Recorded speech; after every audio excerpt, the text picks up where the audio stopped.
오늘은 함께 읽으신 본문의 말씀을 중심으로 특별히 그 중에 전체 5절부터 15절이 기도와 관계된 말씀이지만 그 중에 9절부터 13절에 나타난 오늘 우리 성가대가 찬양해 주신 주기도문의 내용을 저희들이 살피면서 예수님께 기도를 배우고자 합니다.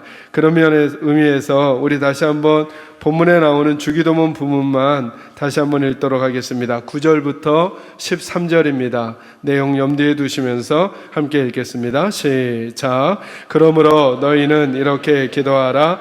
하늘에 계신 우리 아버지여, 이름이 거룩히 여김을 받으시오며 나라가 임하시오며 땅에서도 이루어지이다. 오늘 우리에게 일용할 양식을 주시옵고 우리가 우리에게 죄 지은 자를 사하여 준 것 같이 우리 죄를 사하여 주시옵고 우리를 시험에 들게 하지 마시옵고 다만 악에서 구하시옵소서. 나라와 권세와 영광이 아버지께 영원히 있사옵나이다. 아멘. 아멘. 주기도문은 예수님께서 제자들에게 가르쳐 주신 기도입니다. 그리고 우리 모두에게 가르쳐 주신 내용이시죠. 예수님이 가르쳐 주셨다라고 하는 것은 매우 중요합니다. 저는 가끔 이런 생각을 합니다. 우리가 어떻게 의미 있는 인생, 가치 있는 인생을 살아가게 될까라고 할 때 우리들이 많이 신경 쓰는 건 뭐냐 하면 우리들의 외적인 것이라 이렇게 보여집니다. 때로는 머리에도 신경을 쓰기도 하고 얼굴에도 신경을 쓰고 우리가 입는 옷에도 신경을 쓰기도 합니다. 그러나 한 번만 더 찬찬히 생각해 보면 우리들의 머리 모양이나 우리들의 얼굴 모양이나 혹은 우리들이 입은 옷은 우리를 바꿀 수는 없습니다. 잠시의 이미지를 바꿀 수 있을지는 모르지만 정말 우리가 누구인가를 바꾸는 것은 우리 속에 무엇을 담았느냐가 우리를 바꾸게 되는 것입니다. 작은 상자가 하나 있다고 생각해 보시기 바랍니다. 그 상자 속에 너무나 비밀스럽고 가치 있는 어떤 보화가 들어있다고 한다면 그 상자에 가치 있고 없고에 상관없이 그 상자가 이제 보물을 담았기 때문에 그 상자는 너무 존귀한 물건이 되는 것입니다. 함부로 버리지 않는 것이죠. 왜냐하면 그 속에 그것이 담겨져 있기 때문에 그런 것입니다. 저와 여러분의 인생을 가치 있게 만들고 또 의미 있게 만들고 새롭게 만드는 것은 아주 그림이 명확합니다. 우리 속에 이제부터 무엇을 담고 살아갈 것인가의 문제라고 할 수 있겠습니다.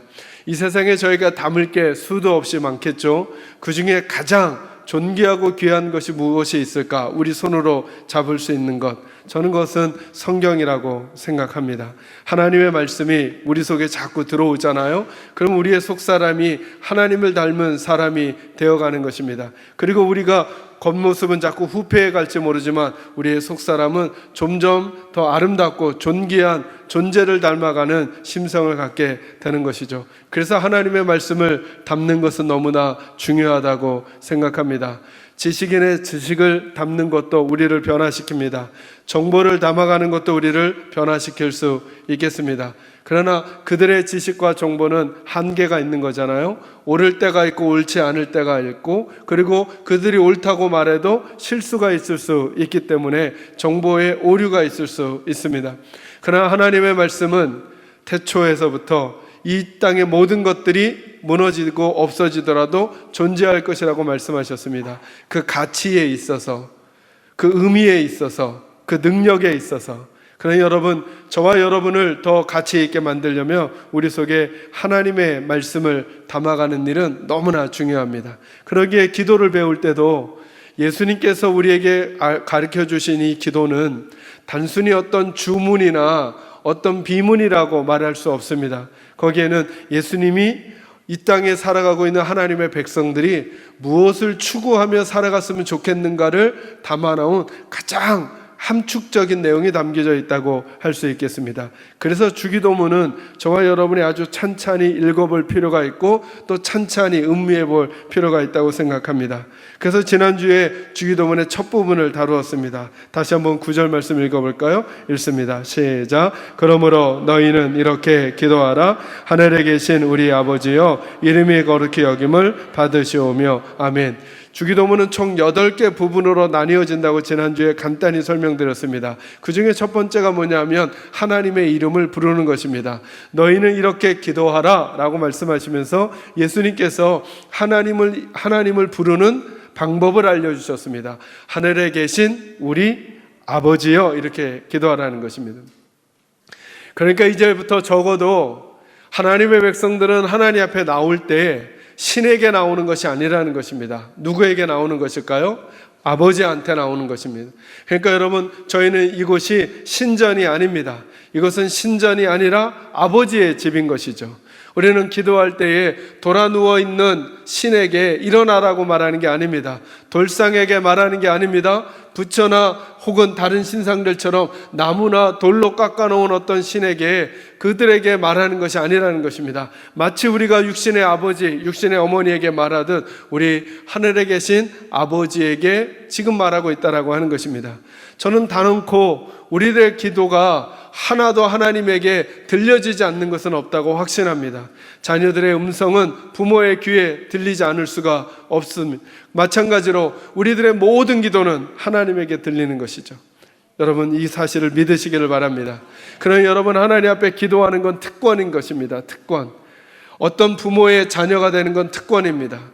자녀가 되었다라고 하는 것은 자녀가 아닌 그 누구도 누릴 수 없는 것을 누리게 되는 특권을 부모로부터 부여받는 게 자녀가 된다는 것입니다. 저는 가끔 우리 장로님들이나 권사님들이 저를 사랑하신다는 사실을 깨닫곤 합니다. 그러나 가끔 물음표가 던져질 때가 있습니다. 정말 날 사랑하시는 건가? 어느 때 그러냐 하면 그분들이 손주들을 대하는 모습을 보면 그분들이 손주에게 해주셨던 그 블링블링한 눈빛과 그 표정을 제겐 주시지 않습니다. 네. 그죠? 왜 그럴까? 그것은 아무나 획득할 수가 없는 것입니다. 제가 장로님께 아무리 아영을 부려도 우리 장로님은 제게 그 표정 주시지 않습니다. 그러나 손주들은 그 표정을 달라고 아양을 떨지 않아도 주는 것이죠. 왜요? 특권을 받았기 때문입니다. 여러분 꼭 생각하십시오. 하나님 앞에서 기도하고 예배하고 찬양할 때마다 하나님은 팔짱을 끼시고 어디 그래 한번 잘하나 볼까? 라고 우리를 무시무시한 눈으로 보시는 게 아니라 마치 그렇게 손주를, 마치 그렇게 아들과 딸을 그렇게 다정한 표정과 눈빛으로 보는 부모와 할아버지 할머니처럼 우리 하나님도 저와 여러분을 지금 그렇게 보고 있다는 사실을 믿으시기를 간절히 소망합니다. 그러니 그분께 숨길 게 뭐가 있으며 그분께 말하지 못할 게 뭐가 있냔 말이죠. 그래서 주님이 우리에게 알려주시는 거예요. 너희는 이제부터 신에게 기도하는 게 아니라 아버지에게 기도한다. 하늘에 계신 우리 아버지여 라고 이렇게 부르라는 것입니다. 다시 말하면 기도에는 관계가 중요하다는 거예요. 관계가. 우리가 하나님 앞에 어떻게 행동하는가를 묻기 전에 우리 식구들은 항상 이 부분을 물어보시기 바랍니다. 나는 하나님과 어떤 관계인가를 꼭 물어보셔야 돼요. 두 가지 의미로. 하나는 본질적인 의미로 나랑 하나님은 나의 아버지시고 나는 하나님의 자녀임이 틀림없는가, 이 사실을 물어보셔야 돼요. 그런 의미에서 하나님과 나와의 관계를 물어보시는 거예요. 여러분, 관계는 굉장한 힘이 있습니다. 관계가 없는 사람에게는 줄 수 없는 걸 관계가 있는 사람에게는 줄 수 있습니다. 관계가 없는 사람은 들어올 수 없는 영역을, 관계가 있는 사람은 그 영역을 들어오는 것이죠. 성경을 읽을 때도 마찬가지입니다. 여러분, 관계만 변하잖아요. 그러면 놀랍게 변하게 되는 일들이 우리에게 많이 있어요. 언젠가 이런 말씀 드렸죠. 베드로가 예수님에게 이렇게 말합니다. 예수님, 제가 저에게 잘못하고 용서를 구하는 형제를 7번 용서해 주면 되겠습니까? 이렇게 말합니다. 그죠? 여러분, 우리가 타인을 7번 용서해 주는 건 거의 불가능하다고 보시면 틀림이 없습니다. 근데 베드로는 7번 용서해 주고 싶은 마음이 생겼어요. 예수님 만나니까 예수님 때문에 마음이 그렇게 막 따뜻하게 올라온 거예요. 근데 예수님은 한 말씀 더 하시는 거예요. 뭐라 그러냐 하면 7번이 아니라 7번씩 70번이라도 용서해 주라는 거예요. 여러분, 이건 가능해요? 불가능해요? 이건 절대 불가능하죠. 절대.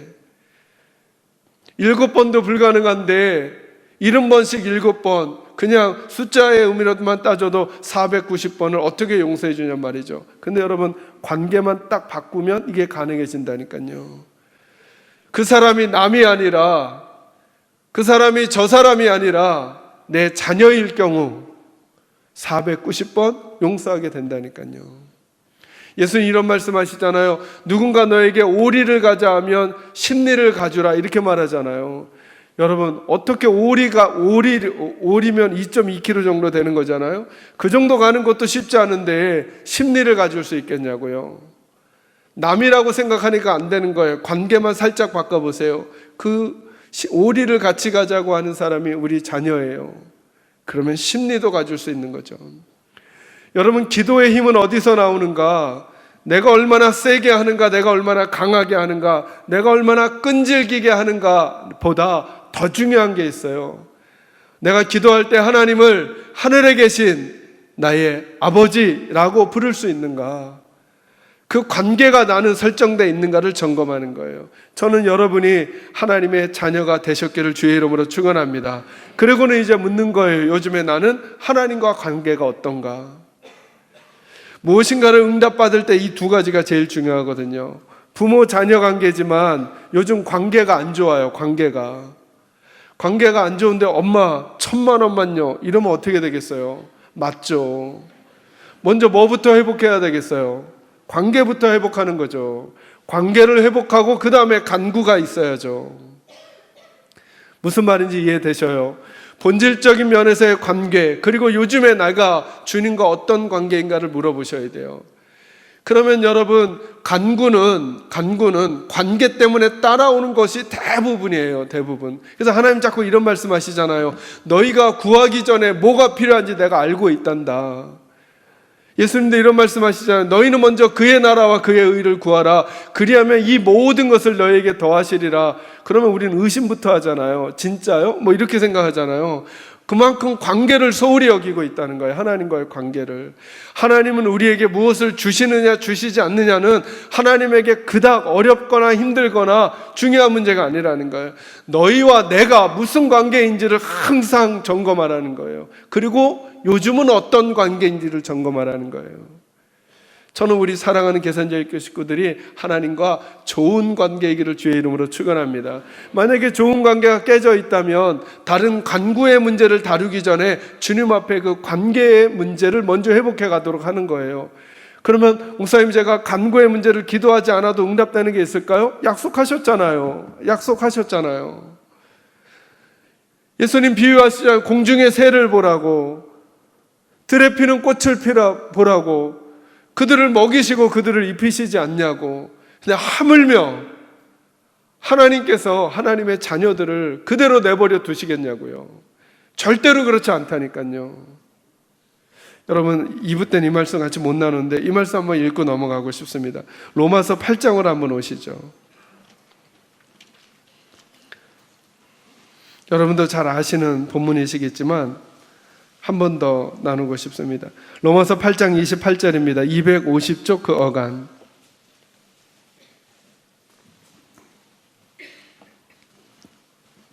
로마서 8장 28절 읽습니다. 시작. 우리가 알거니와 하나님을 사랑하는 자 곧 그의 뜻대로 부르심을 입은 자들에게는 모든 것이 합력하여 선을 이루느니라. 아멘. 뭐라고 말씀하세요? 우리가 알거니와 하나님을 사랑하는 자, 이게 무슨 뜻일까요? 하나님과 관계가 맺어진 자를 말하는 거예요. 하나님과 관계가 맺어진 자 곧 그의 뜻대로, 하나님의 뜻대로 부르심을 입은 자들, 하나님의 자녀들에게는 모든 것이 뭘까요? 좋은 것, 나쁜 것, 싫은 것, 기쁜 것, 슬픈 것, 아픈 것, 성공한 것, 실패한 것, 이 모든 것이 어떻게 해서요? 합력해서 결국엔 뭘 만들어낼 거라고요? 선을 만들어낸다고요. 믿으십니까? 믿으시길 바라요. 여러분의 과거에, 여러분의 지금 현재에 저와 여러분은 뭘 경험하고 있어요? 맞아요. 너무 힘들고 어려워요. 그래서 더 이상 앞을 볼 수도 갈 수도 없는 것 같아요. 근데 여러분, 하나님과 관계가 있는 사람들에게는 믿으셔야 해요. 꼭 믿으셔야 해요. 하나님과의 관계가 있는 사람들에게는 모든 것이 합력해서 선을 이루어낼 줄로 믿으시기를 바랍니다. 자, 그래서 왜 이런 말씀들을 주시는가? 우리 속사람을 새롭게 해서 우리를 다른 가치의 사람으로 자꾸 만들어 가시는 거예요. 자, 지금 내가 어려움을 겪고 있어요. 근데 오늘 이 말씀에 비추어 보면 뭐라 그래요? 이 어려움도 분명히 내게 뭐로 바뀔 거라고요? 선으로 바뀔 거래요. 그러니까 인상을 쓸까요? 아니면 인상을 펼까요? 마음을 움츠릴까요? 아니면 용기를 낼까요? 용기를 내죠. 왜요? 이것이 변해서 뭐가 될 거니까, 선이 될 거니까. 그러니까 뭘 바꿔야 되겠어요? 말을 바꿔야죠. 말을 바꿔야죠. 이 일 때문에 이제 죽겠네가 아니죠. 이 일도 우리를 살게 하는 일로 바꾸겠네 라고 말을 바꿔야죠. 생각을 바꿔야죠. 말을 바꾸고 생각을 바꾸면 태도와 자세가 바꿔지는 거예요.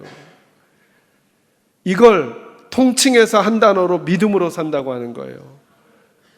왜요? 무엇 때문에요? 하나님의 말씀 때문에 내 생각을 바꾸고 내 말을 바꾸고 내 태도와 자세를 바꾼 거죠. 이걸 가리켜 믿음으로 산다고 하는 거예요. 안 믿겨져요? 안 받아들여져요? 지금은 그렇게 느껴지지 않아요. 맞아요. 하나님께 인정하면 돼요. 하나님, 제가 이 수준입니다.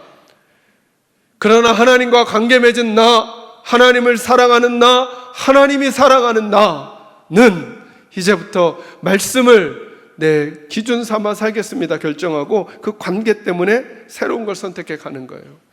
저는 예배를 드리고 말씀을 듣고 기도하고 찬양하고 나면 우리 식구들의 눈빛이 바뀌길 바라요. 표정이 바뀌기를 바라요. 맞아요. 어둡게 왔어요. 지쳐서 왔어요. 힘들게 왔어요. 내가 판단하는 내 인생을 살았어요. 그러나 여러분, 가치 있는 인생이 된다는 건 내 속의 내용물을 바꾸는 거예요. 하나님의 내용물로 내 속을 바꾸는 거예요. 실패할 수 있죠. 넘어질 수 있죠. 뒤처질 수 있죠. 우리가 힘든 이유는 넘어졌으니까, 실패했으니까, 뒤처졌으니까 그것으로 내 인생이 규정된다고 생각하기 때문이에요. 근데 하나님은 다르게 규정하신다니까요. 그 모든 것이 합력해서 선을 이루어 낼 거라는 거예요. 공중의 새를 보라는 거예요. 여러분 이따 나가셔서 꼭 가로수 길에 있는 풀들을 보셔요. 나무들을 보셔요. 여러분이 물 한 번 준 적 없어요. 그죠? 우리가 김 한 번 매준 적 없어요. 그러나 그곳에 풀이 자라고 잎이 나고 꽃이 펴요. 하늘의 새에게 우리가 먹이 한 번 준 적 없어요. 그러나 그들을 입히시고 먹이신대요. 하나님이. 하물며 그들하고 비교할 수 없을 만큼 존귀한 아들 예수 그리스도를 주시기까지 사랑하시는 저와 여러분을 그대로 두실 리 없다고 거듭거듭 말씀하시며, 그러니 너희는 나와 좋은 관계를 맺자꾸나 말씀하시는 거예요. 저는 우리 식구들이 하나님을 더 사랑하게 되기를 주의 이름으로 축원합니다. 이제 본문으로 오셔서요, 그렇게 주님을 부르는 이름을 알려주시고는 그 다음에 이제 기도 내용이 나와요. 첫 번째, 하나님의 이름을 부르고 세 가지 기도가 나와요. 그것은 하나님을 위한 기도, 그리고 또 세 가지 기도가 나와요. 그것은 사람을 위한 기도, 그리고 마무리 기도가 나와요. 이렇게 8부분으로 되는데, 하나님을 위한 기도가 어떤 내용인지 한번 보겠습니다. 9절 말씀 제가 읽어가며 설명합니다. 그러므로 너희는 이렇게 기도하라. 하늘에 계신 우리 아버지여, 무엇이 거룩히 여김을? 이름이 거룩히 여김을 받으시오며. 하나님의 이름이 거룩히 여김을 받으시옵소서. 이렇게 기도해야 된다는 거예요. 이게 하나님을 위한 첫 번째 기도. 누구의 이름을 위해서? 하나님의 이름을 위해서. 10절, 나라가 임하시오며. 누구의 나라가? 하나님의 나라가요. 두 번째, 하나님을 위한 기도가 하나님의 나라가 임하시도록 기도해야 되고, 세 번째는요, 뜻이 하늘에서 이루어진 것 같이 땅에서도 이루어지이다. 누구의 뜻을 위해서요? 하나님의 뜻을 간구하는 기도를 해야 한다는, 이게 하나님을 위한 기도예요. 그리고 나면 그 다음부터 11절부터는 우리를 위한 기도가 나와요. 오늘 우리에게 일용할 양식을 주시옵고, 우리의 일용할 양식, 살아가는 삶의 문제를 가지고 기도하라는 거예요. 어떤 분들은 기도를 자꾸 묵상이나 아니면 참선이나 아니면 도를 깨닫는 것처럼 그렇게 기도의 의미를 바꾸려고 그래요. 기도는 그렇지 않아요. 기도는 우리의 필요를 하나님께 아뢰는 거예요. 그래서 분명히 기도 시간에 우리들이 원하는 삶의 문제들을 가지고 하나님께 기도해야 돼요. 말씀하시죠? 일용할 양식을 위해서 또 기도해야 한다는 거예요. 우리는 일용할 양식을 위해서 잘 기도하지 않거든요. 그런데 주님은 일용할 양식을 위해서조차도 기도해야 한다는 거예요. 그것을 포함한 모든 삶의 문제들이 우리들의 기도의 제목이 될 수 있다는 거죠. 12절에 두 번째로 우리를 위한 기도는 뭐냐? 우리의 죄 문제 가지고 기도하라는 거예요. 죄 문제가 해결되지 않으면 우리들의 삶의 문제, 제가 나중에 좀 더 다루도록 하겠습니다. 그러나 간략하게 설명해 드리며, 우리들의 살아가는 삶의 문제가 해결된 것 같지만 죄 문제가 잘 해결되지 않잖아요. 그러면 삶이 또다시 혼란스러워질 수 있기 때문에 그렇습니다. 그래서 우리들의 죄 문제를 위해서 기도하고, 세 번째는 우리를 시험에 들지 않도록 기도해야 한다는 거예요. 우리가 자주 넘어지는 시험들이 있다는 걸, 거기에 시험에 들지 않도록 기도해야 된다는 거예요. 이게 우리를 위한 세 가지 기도, 그리고 마지막 기도의 마무리. 그래서 총 8부분으로 나뉘어져 있습니다. 이 주기도문을 살피면서 한 가지 더 아까랑 연결해서 살필 게 뭐냐면, 기도를 하는데 누구 기도를 먼저 하라는 거예요? 하나님을 위한 기도를. 그러니까 이게 우리 쪽에선 답답한 거죠. 왜냐하면 나는 지금 너무 아픈데, 나는 지금 이 부분 때문에 너무 급한데, 하나님은 마치 이렇게 말씀하시는 것 같은 거예요. 잠깐. 그 기도 전에 이 기도를 먼저 하라는 거예요. 이거는 하나님께서 이기적이시라 그럴까가 아니고, 저와 여러분이 하나님을 먼저 만나야만 다른 문제가 보여요. 하나님을 안 만나면 다른 문제가 자꾸 왜곡되어 보인다니까요. 하나님을 만나지 않고 돈을 구하잖아요. 그러면 돈을 추구하는 인생을 살게 되고, 하나님을 만나지 않으면서 명예를 추구하는 인생이 돼요. 근데 문제가 뭐냐 하면, 돈에다가 명예에다가 성공에다가 전력 투구를 하고 살아요. 하나님을 먼저 안 만나면. 그리고 나서 마지막에 가보면 이게 아무것도 아니었다는 걸 그때 가서야 느끼게 될 거거든요. 근데 하나님을 먼저 만나잖아요. 그러면 어떻게 되냐면, 돈을 벌더라도 돈을 왜 벌어야 하는가? 이렇게 벌어도 되나? 번 것을 어떻게 쓸 것인가가 하나님 안에서 자리를 잡게 된다니까요. 근데 하나님이 없이 돈이 오잖아요. 그러면 하나님이 없이 돈 문제가 생기면 돈이 전부예요. 돈을 벌기 위해서라면 못할 짓이 없게 되는 거예요. 돈을 벌어놓고 나서도 하나님과 관계없는 인생을 살게 되는 거예요. 이건 명예와 성공도 다 마찬가지예요. 우리에게 일용할 양식이 채워지고 우리의 필요들이 다 채워지잖아요. 하나님 없이. 그럼 우리 이런 생각하죠. 내 상황이 좋아지면 하나님을 더 잘 섬길 거라고. 그래서 목사님들도 교회 성장학자들도 실수했던 게 하나 있어요. 우리나라가 IMF 터졌잖아. IMF 터졌을 때 어떤 생각했냐면, 이제 교회가 큰일 났다 이렇게 생각했어요. 왜냐하면 IMF가 터지니까 돈벌이가 수월치 않잖아요. 그죠? 그러니까 가게들이 다 어려워지니까 가정을 유지하기 위해서 다 직장으로 나갈 줄 알았던 거예요. 근데 도리어요, 그때 더 하나님 앞으로 돌아오는 거예요. 궁핍을 경험하는 순간, 이 문제를 어떻게 어디서부터 가야 할지를 보게 되는 기회가 될 수 있게 되더라는 거예요. 도리어 내게 다 채워지니까 이것으로도 내가 인생 살 수 있을 것 같아서 하나님을 자꾸 놓친다는 거예요. 그래서 하나님이 아무리 급하더라도 잠깐 멈추라는 거예요. 아무리 급하더라도 누구를 먼저 생각해요? 하나님을 먼저 생각하는 거예요. 이건 우리 삶에도 마찬가지예요. 제가 가끔 이런 비유들이죠.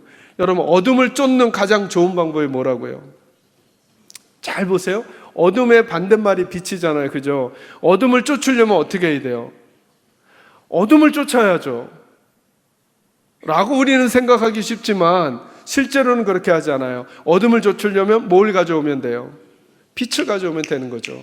자, 이 패턴을 잘 기억해 놓으세요. 어둠을 쫓으려니까 빛이 필요해요. 그죠?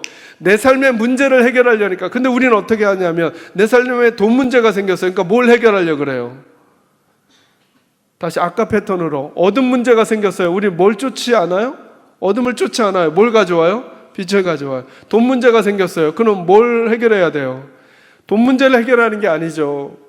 다른 문제를 먼저 해결해야 한다고요. 어둠이 문제가 아니라, 그러니까 뭐가 없는 게 문제예요? 빛이 없는 게 문제인 거죠. 어둠이 없는 게 문제가 아니라 빛이 없는 게 문제인 거예요. 우리는 가끔 이렇게 말하죠. 우리는 죄로 만연된 이 세상을 사는, 이 죄로 물든 세상을 걱정해요. 아니죠. 세상은요, 과거에도 그랬고 지금도 그렇고 앞으로도 그렇고 모두 다 근본적인 방향이 어디냐면, 우리 모두를 하나님 반대쪽으로 살도록 할 거예요. 다 주고 하나님만 뺀 걸 가지고 살게 할 거예요. 그건 과거에도 그랬고 지금도 그렇고 앞으로도 그럴 거란 말이죠. 그게 문제가 아닌 거죠. 우리들 마음속에 하나님을 안 모시는 게 문제인 거죠. 하나님을 모시면 다른 것을 바르게 볼 수 있는 힘이 생긴다니까요. 오늘도 급한 마음으로 우리 식구들이 많이 오셨을 거예요. 급한 사정과 급한 사건들 때문에 오늘 해결되었으면 좋겠을 그런 바람들을 가지고 그것을 마치 우리가 쫓아야 하는 어둠이라고 생각하셔요. 그리고 한번 마음을 가라앉히시고 이렇게 물어보세요. 내게는 빛이 있는가? 나는 이 어둠을 물리치려고 빛을 가져오고 있는가? 아니면 어둠을 향해 부채질을 하고 있는가? 나가라고. 귀신도 마찬가지예요. 귀신을 어떻게 내쫓을까요? 귀신은 내쫓을 필요 없어요. 누구를 모셔오면 될까요? 예수님 모셔오면 돼요. 귀신이 득실득실한 게 문제가 아니라 우리 영혼에 예수가 선명하지 않은 게 문제인 거예요. 예수가 선명하지 않잖아요. 수많은 가짜들이 우리 마음을 계속 들어오려고 그래요. 여기 와글와글 하고 있는 거죠. 그럼 무엇을 봐도 선명하지가 않는 거예요. 전 예수 믿는 게 너무 좋으니요. 어디로 가야 할지, 무엇을 해야 할지, 어떻게 해야 될지 모를 때 딱 한 군데로만 돌아가면 돼요. 뭘 할지 모르면 계속 하나님을 사랑하는 거예요. 계속 주님을 사랑하는 거예요. 주님을 더 알게 해달라고, 주님을 더 사랑하게 해달라고 하나님께 기도하는 거예요. 기도하면서도 찬양하면서도 말씀을 들으면서도 말씀을 읽으면서도 주님을 더 알아가려고 하는 거예요. 여기에 집중하잖아요? 그럼 내게 빛이 오면 어둠에 물러간다니까요. 제가 우리 식구들에게 여러분 개인과 가정의 인생에 있는 귀신 쫓아내라고, 마귀 쫓아내라고 이렇게 말해 본 적 없죠. 왜? 걔네는 상대 안 해줘도 돼요. 우리는 누구만 상대하면 돼요? 예수님만요. 예수님하고 친해지면 다른 건 신경이 안 쓰인다니까요. 제가 제 친구 얘기해 줬죠. 오락을 너무 잘하는 친구. 점심만 먹고 나면 학창 시절에 점심만 먹고 나면 오락실 가는데 오락을 너무 잘해가지고 그 당시 50원만 넣으면 2시간 반을 할 수 있는 탁월한 아이였죠. 아무리 저희가 그만해라 이제 오락 좀 해도 말 안 들어요. 근데 어느 날인가 이 아이가 갑자기 도서관 가서 앉아 있는 거예요. 가보니까 꾸벅꾸벅 졸고 있어요.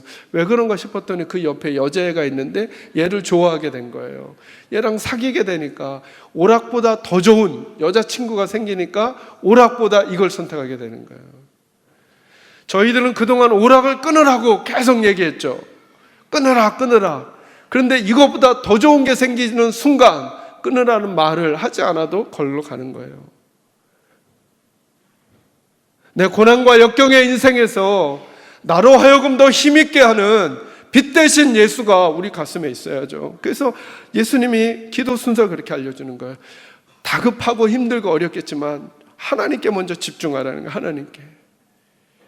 그러면 어느 단계로 어떤 모습으로 이 문제를 해결해 갈지를 하나님 보신다는 거예요.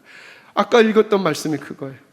우리에게 알려주시는 거예요. 합력해서 선을 이루어내실 거니까 일단 나부터 흔들리지 않는 거죠. 하나님의 말씀은 무조건 우리부터 정돈하게 하는 거예요. 우리부터. 왜요? 내가 흔들리잖아요. 그러면 간단한 것도 못 봐요. 제대로 흔들리면.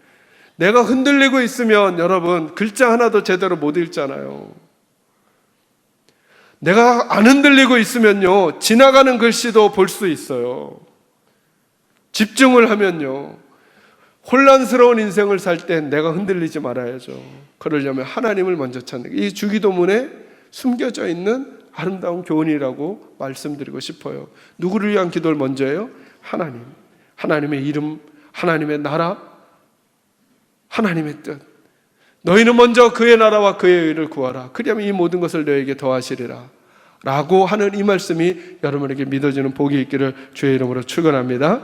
그러면서 우리에게 첫 번째로 말씀해 주시는 우리가 기도해야 될 하나님과 관계된 기도가 뭐냐면 하나님의 뭐와 관계된 거라고요? 이름과 관계된 거라고요. 하나님의 이름이 어떻게 되기로요? 거룩. 제가 거룩이라는 단어 설명해 드렸죠. 거룩의 뜻은 뭐라고요? 한 단계씩 구별되는 거라 그랬죠. 그러니까 우리가 기도할 때 우리 하나님의 이름이 구별되기를 기도해 달라는 거예요. 그죠? 이 말씀 나누면서 하나 더 생각할 게 뭐냐 하면 하나님이 이제 하나님의 이름을 우리에게 두셨구나. 왜냐하면 우리가 일컬어질 때 우리는 하나님의 백성 이렇게 일컬어지죠. 누구의 이름이 우리에게 있어요? 이제 하나님의 이름이. 교회를 가리킬 때 하나님의 교회, 주님의 교회 그러잖아요. 그죠? 우리 교회는 계산제일교회이기 전에 더 중요한 교회 이름이 있어요. 우리는 주님의 교회란 말이에요. 여긴 주님의 이름이 있는 곳이란 말이죠. 특별히 우리 육신의 아버님들은 꼭 이 말씀 한번 귀담아 들어주시길 바라요. 우리 하나님의 이름이 우리 아버지시래요. 그 이름을 우리에게도 주셨어요. 우리에게도. 그래서 이제 우리 육신의 아버지들은 하늘 아버지를 닮아야 되는 거예요. 하늘 아버지를 닮은 아버지들이 가정에 필요한 거예요. 그 아버지들 때문에 그 자녀들이 아버지의 모습을 보고 하나님을 볼 수 있도록 해줘야죠.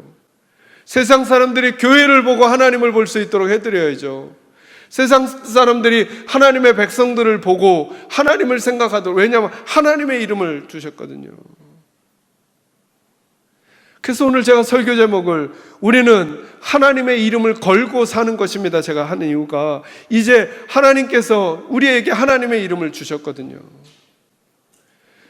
하나님께서 저와 여러분의 가슴팍에, 영혼의 가슴팍에, 영혼의 등에 하나님의 이름을 걸어주셨어요. 이제 우리가 하는 행위가, 우리가 하는 말이, 우리가 존재하는 모습이 하나님과 관계된 거예요.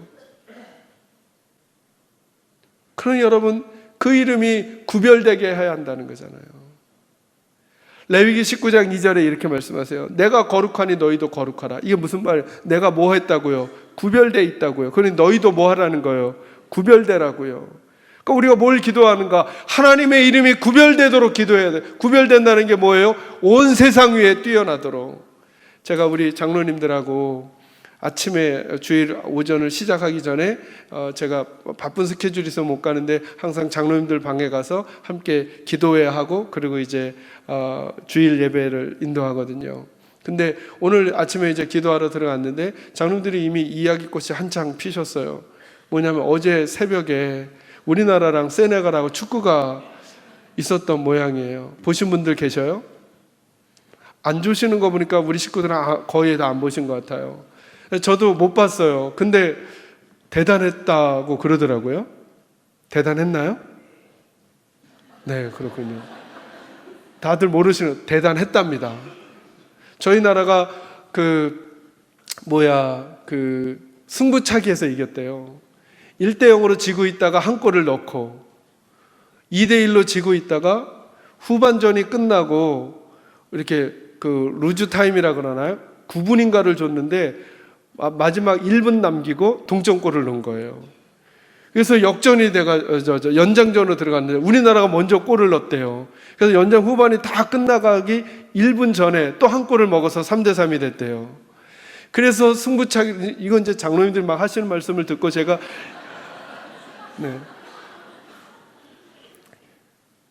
승부차기를 들어갔는데 우리나라 선수가 첫 번째, 두 번째 키커가 실패를 했대요.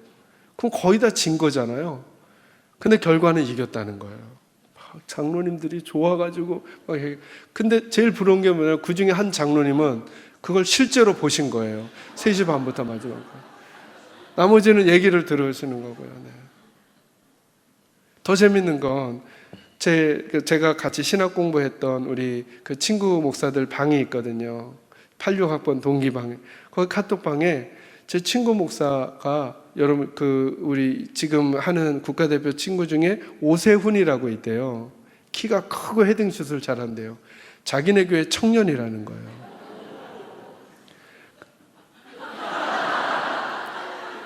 이 분위기 너무 싫어. 왜냐하면 그 카톡방에서도 얘가 주름 잡고 있어요, 요즘에.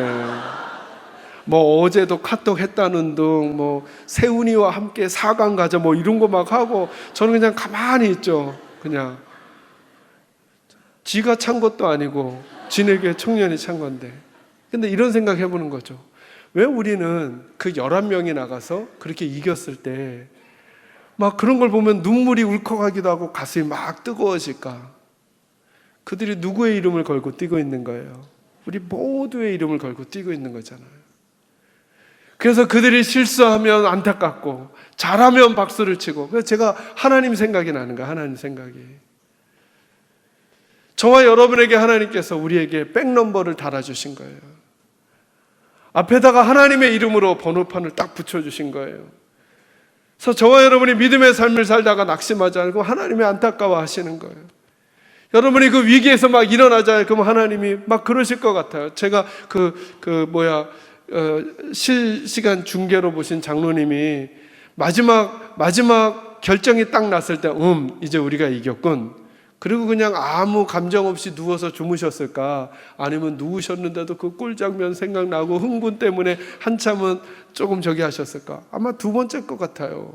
저는 우리 하나님도 그럴 것 같아요. 하나님도 우리가 이렇게 살아가는 걸 보고 팔짱을 끼시고 이렇게 지켜만 보시는 게 아니라 우리가 이렇게 넘어질라 치시면 하나님 안타까워가지고 막 움직이시려고 하고, 우리가 막 그 위기 가운데서도 바른 태도와 자세로 막 사과하고 다시 힘내서 걸어가면 막 파수를 치시고 그러시지 않을까. 교회 일도 그렇고 우리 인생도 그렇고 하나님이 직접 다 하시면 아무것도 아닌 거를 우리를 믿고 맡겨주시는 거예요. 그리고 우리의 이름을 하나님의 이름을 대신 걸어주신 거예요. 그런 사랑하는 계산적인 식구 여러분, 이제부터 저와 여러분의 인생을 살아가는 동안에 주기도문을 할 때마다 꼭 생각하는 거예요. 하나님이 우리 믿어주시는구나. 우리라면 예쁜 가정 만들고 좋은 부모로 자녀들 잘 양육하고, 우리라면 하나님의 교회를 행복하게 만들고, 우리라면 이웃들에게 하나님의 좋은 향기를 드러낼 만한 사람들이라고 믿으시고 백넘버 붙이시고 앞에 하나님의 이름 붙이셔서 세상 가운데 우리 보내셨구나. 그래, 우리 하나님의 이름이 나 때문에, 내 말 때문에, 내 표정 때문에 구별되게 해드리자. 아마 한국을 잘 모르던 사람들이 이 11명의 친구들이 열심히 뛴 이 경기 결과 때문에 여러 나라들이 이제 우리나라 이름을 더 듣게 되겠죠. 그죠? 더 구별되게 듣게 되겠죠. 우리나라 이름이 티가 났겠죠. 그죠? 우리 때문에 하나님의 이름이 드러나고 하나님의 이름이 티가 나기를 하나님 원하시는 거예요. 여러분은 그렇게 할 수 있다고 하나님이 믿으시고 여러분에게 그 이름을 걸어주셨어요. 사랑하는 성도 여러분, 그 삶을 우리들의 작은 일상에서부터, 작은 우리들의 표정에서부터 우리 주님의 이름을 드러내는, 그 이름을 걸고 살아가는 주의 백성의 삶이 우리 모두에게 있기를 주님의 이름으로 축원합니다. 기도하겠습니다.